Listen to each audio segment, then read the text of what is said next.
Hello students, welcome to Sekhar's tutorial. आज के इस क्लास में हम लोग कल के टॉपिक को कंटिन्यू करते हुए ट्रांसपोर्टेशन इन प्लांट पढ़ेंगे। इस लेक्चर को शुरू करने से पहले हमारे पास इंडेक्स बॉक्स में कुछ टर्म्स लिखी गई है, उसको सबसे पहले समझ लेते हैं।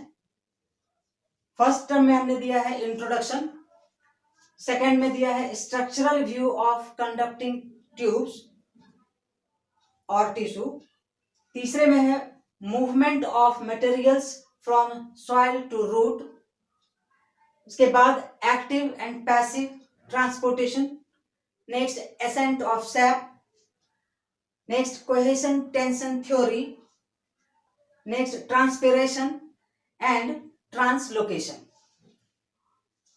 तो स्टूडेंट्स, आज का ये टॉपिक थोड़ा डिटेल्स होने वाला है। इस पर आपको ध्यान से आपको लेक्चर सुनना होगा। इस लेक्चर को आपको ध्यान से सुनना होगा और चूंकि आप बोर्ड पे देख रहे हैं, कंटेंट्स काफी कम लिखी गई है, डायग्राम्स हैं और आज का लेक्चर सिर्फ अंडरस्टैंडिंग व्यू में ही हम लोगों को समझना है। तो इसको हम स्टार्ट करते हैं। अब इंट्रोडक्शन पार्ट को सबसे पहले देख लेते हैं। इसमें ये कहा गया, हमने टाइटल रखा है mechanism of transportation in plant.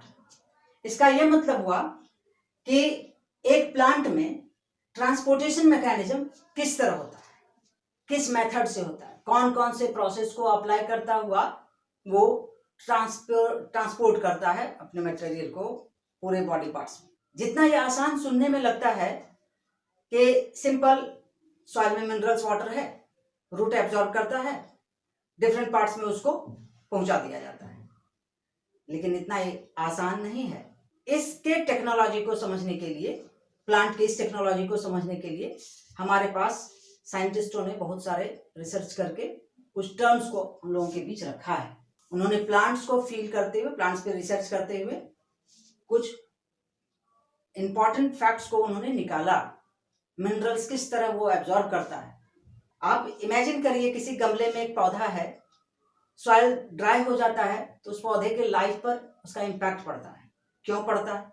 आप गमले में जो मिट्टी डालते हैं उस मिट्टी को फर्टाइल होना चाहिए। फर्टाइल का मीनिंग क्या है? ओवर एंड ऑल आपको जब भी प्लांट की स्टडी करनी होगी तो प्लांट्स को एक लिविंग बींग्स की तरह केयर करते हुए, है ना, उसके सारे फिजियोलॉजिकल सिम्टम को आपको समझना होता है। जिस तरीके से हम अपने बॉडी का केयर करते हैं, अपने को डिजीज से बचाते हैं, अपने फिजियोलॉजिकल एक्टिविटीज को हम लोग ठीक से समझते हुए अपने बॉडी का केयर करते हैं, एज इट इज प्लांट का भी यही, उनके सारे उस एक्टिविटीज को समझना होता है। तो आज हम सिर्फ ट्रांसपोर्टेशन मैकेनिज्म को प्लांट में समझेंगे। ये क्या है, इस पर बात करते हैं। एक लाइन में हमने लिखा है, it takes place in two veg.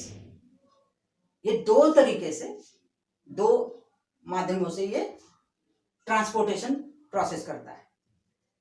पहला, transportation of water and minerals through xylem. दूसरा है transportation of food and minerals through phloem. हमने लगातार 2-3 वीडियो से जाइलम और फ्लोएम की चर्चा हमने की है।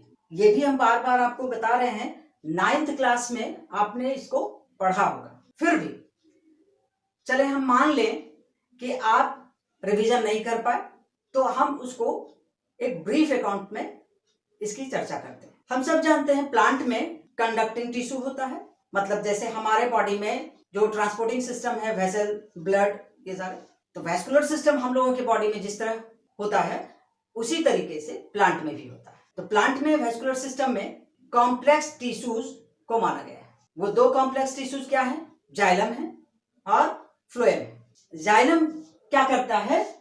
वो वाटर और मिनरल्स को ट्रांसपोर्ट करता है प्लांट में, मतलब सिर्फ मिट्टी से, सॉइल से वाटर एब्जॉर्ब करेगा और मिनरल एब्जॉर्ब करेगा। क्लियर? नेक्स्ट है फ्लोएम।